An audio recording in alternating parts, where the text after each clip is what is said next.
Hi guys, and welcome to TennisTacticsBlueprint.com. My name is Alex. And I'm Simon. And this is video number 2. So in this video we're going to be discussing the importance of training around point play based drills. So a lot of players, myself included, I made this mistake in the past, I learned the hard way. A lot of players think that just rallying cross court, rallying in the middle is good enough, and in the match you're going to actually play your best. Now there's a big difference between players who are really good at just rallying and players who can actually build a point and compete in matches at their highest level. And the biggest difference is, if you watch players who just rally, they're great ball strikers, but when a match comes they actually freeze and they can't play their best. Now this happens to players all around the world, and the biggest reason is when they're training they actually just hit. They don't actually play points in different scenarios. So in this course we've included different point scenarios that you can practice with your training partner or with a coach that will get you better at playing points and that will help you improve your match level. Because the big thing that I always hear from people is that they play really well in training, they hit the ball great, when the match starts they don't play their best. And these drills, I know from experience. I went through a training block, I think it was 2007, with a training partner, and I was hitting the ball great. And I played my first futures event of the year and I played terrible. And the difference was, in training I was just doing crosses, I was doing cross-court forehands, cross-court backhands, and I might play a couple of games. After that match I actually thought about giving up tennis, and instead of giving up I had to change my whole training regime. And what I did, I just started playing points. So I hit for about 10 to 15 minutes, warmed up, and then I would go into different point scenarios, the point scenarios that are included in this course.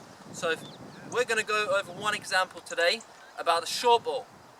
Now a lot of club players, they neglect to practice a short ball in a point scenario. So in this drill I'm going to feed Alex a short ball, he's going to attack me and the point becomes live, and this is one of the best ways to get better at practicing short balls in a match situation. So let's take a look. So now Simon's going to feed me a short ball which is going to bounce in the service box. I'm going to hit this ball, I'm going to go down a line at the beginning, so I'm going down a line on the short ball, and we're going to count the score up to 3, 5, 7, 9, whatever you would like.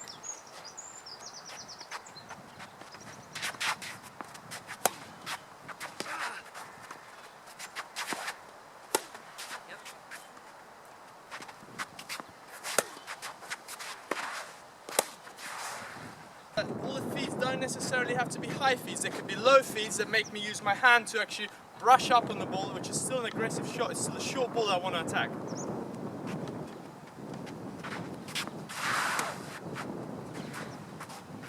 Attacking with a slice sometimes is also a good idea. This keeps the ball low, especially if you're coming forward. Now I can choose to approach the net from this attacking shot, and I can choose to stay back, depending on how far up the court I am and how well I've hit that shot.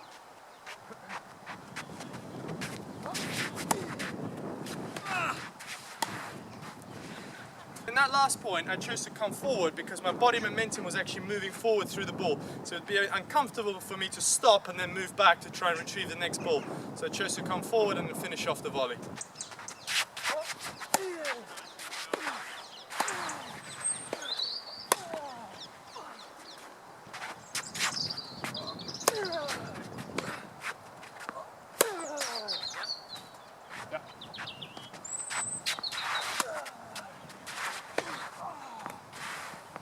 So guys, with this drill, as with all the drills in the course, it's very important to swap roles so you both have a chance to practice being the attacker and the defender. So you could also modify the drills. So in that scenario, Alex could choose, would he come in or could he stay back? So he was choosing the right ball to attack, either to attack and come forward to the net, or to attack and then go back to the baseline. In this scenario, Alex is going to feed me a short ball, I have to attack it. However, I don't have to go down the line now. I could also go cross court, I could do a drop shot. The point's open from the feed.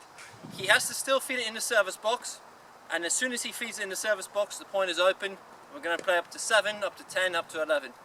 Let's take a look. Guys, it's very important when you do this drill that the attacker, that's me in this scenario, has to start on the baseline. You don't want someone starting inside the court because it's too easy for this player. You have to start behind the baseline or on the baseline, so you have to actually move up to the short ball, so you're practicing the footwork up to the short ball.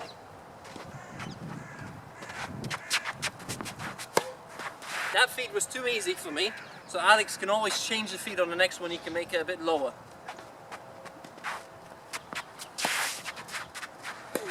Yep.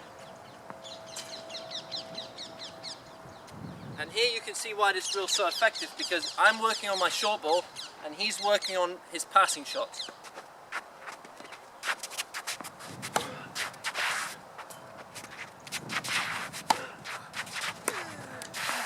And in that situation right there, you can see why most players avoid hitting the approach shot cross court, especially their forehand onto the right-handed player's forehand, because they have that gap down the line. And for the defensive player down there, the lob is a really good shot off this approach shot by me, and if he does it well, he can almost win the point instantly.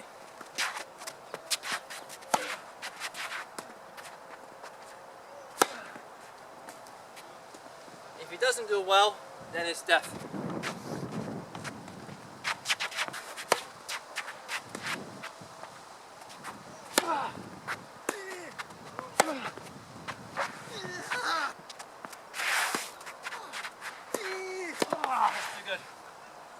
And there Alex has demonstrated the perfect passing shot.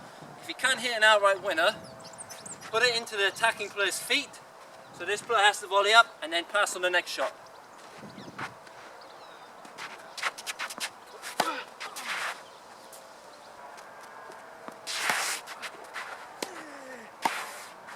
So guys, that was video number 2. Hopefully you'll learn a lot from this video and the importance of why it's important not just to rally with your training partner, but to play different point play scenarios with your training partner or with your coach. So looking ahead to video number 3, it's going to be released in a couple of days. Alex is going to share a very secret trick from the tour basically, and he's going to discuss different ways to throw off the server when you're playing someone serving well. So make sure you check out video number 3 in the next couple of days in your inbox, and leave a comment down below as well. If you like this video, click the like button down below, share it with your friends as well, and thank you guys for watching. Guys, if you haven't seen video number 1, there's video number 1 which we released on playing against grinders, so go and check that one out as well.